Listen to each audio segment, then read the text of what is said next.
But joining us live from Jerusalem now is journalist Noga Tarnopolsky. Noga, tell us what more you know about this horrific incident. Well, it is a horrific incident, and I think it may actually determine now the course of this war that's already lasted 6 months, or at least to a certain extent. In fact, there were 3 cars hit by 3 missiles. What people from the Israeli army are telling me off the record is that it was a problem of communications between the ground forces that indicate to the air forces what's going on the ground and the drone operators. But even so, there are no explanations thus far. The Israeli army has expressed regret. The Israeli Prime Minister has not. The Israeli Prime Minister Netanyahu put out an incredibly cold statement in which he said these things happen in wartime. I think that there are huge questions underway because since we know it was 3 missiles that hit 3 vehicles, in a worst case scenario, after the first vehicle was hit and people were crawling out of the cars, the army could have reconsidered in those few seconds and didn't. And then it hit again and again. So unless this was some sort of sabotage within the Israeli army, something went very, very, very deeply wrong.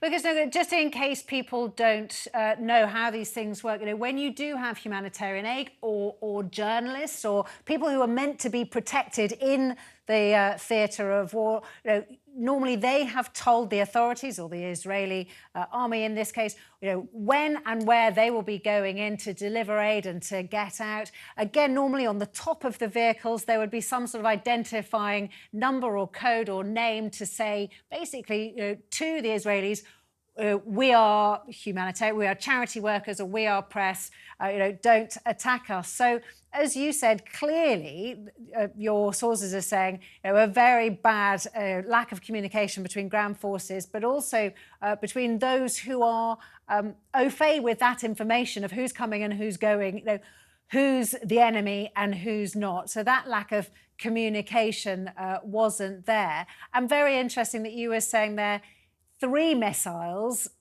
is very different from 1 missile. Right. And everything that you said, in fact, the organization, World Central Kitchen, was in compliance. They had coordinated with the Israeli army, and their vehicles were very clearly marked. One of the other explanations that I've heard today, kind of off the record, is that this convoy of World Central Kitchen had chosen to take an alternate route than the original one coordinated, but I'm very unpersuaded by that explanation. I think that because of the amount of the dead and the fact that these were so clearly innocent, uninvolved people, and the fact that they are nationals of countries that are demanding explanations, including thus far Great Britain and Poland, and the fact that we see other nations reacting. For example, the United Arab Emirates has already halted its participation in the humanitarian aid corridor because of the lack of safety. All of this is piling up such that I think Israel may be forced to change course or will be forced to, I don't know, really deeply explain, more than it has any other mishaps during this war, what exactly happened. I want to remind the viewers that it wasn't that long ago, around a month and a half ago, 3 totally innocent Israeli hostages were shot and killed by the army, who viewed them as a threat, despite the fact that they were undressed, had their hands up, and were carrying a white flag. These are 3 hostages who had incredible audacity and initiative and managed to escape their captors and tried to come towards Israeli soldiers screaming in Hebrew, help, were hostages, and were still shot and killed. So we're seeing that there is clearly some kind of problem, lack of discipline, something is happening with the Israeli army. And this also brings rise to the questions, what is happening that we don't hear about? because these are the incidents that are so vast that we do hear about them. No, it's fascinating what you're saying, and you're definitely painting a picture of a military that isn't in control. I don't want to say is out of control, but it certainly doesn't sound like it's completely under control. But I want to come back to something you said in your opening remarks that were fascinating, that you seemed to be implying or saying that you believe this moment of these humanitarian charity workers being killed is so significant it could affect the outcome of the conflict. Just explain to us in what way. You said that the allies obviously are going to put pressure on it. We've already seen Rishi Sunak do that. But just paint a picture of how you think this could have an outcome on the way the war continues.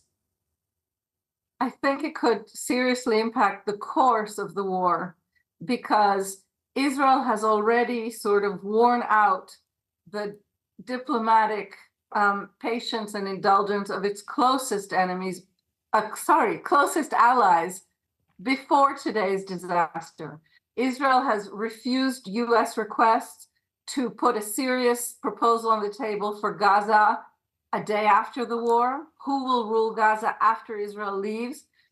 The Israeli Prime Minister Netanyahu has indulged his ministers publicly fantasizing about Israel reoccupying Gaza as if this were a biblical mandate.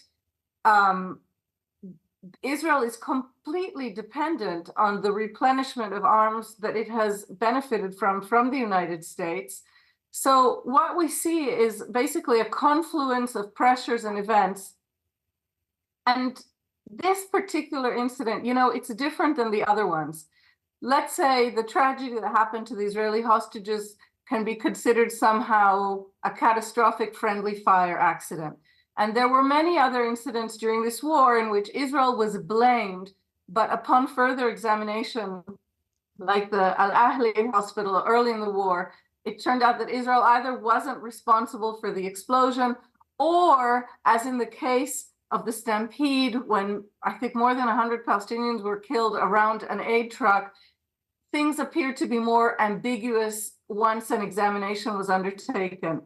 But here today, we have a very, very, very stark event that you can't really have ambivalent feelings about. These are totally innocent people who operated exactly as they should, foreigners under the protection of Israel, that is the occupying power in Gaza.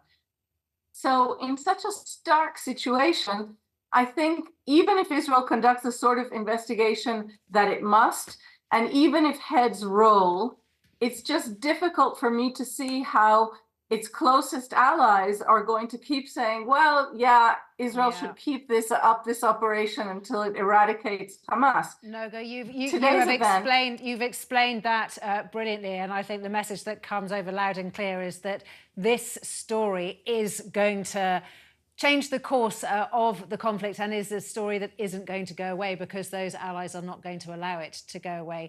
I'm sure we'll be talking again about it in the next few days. Noga, thank you so much.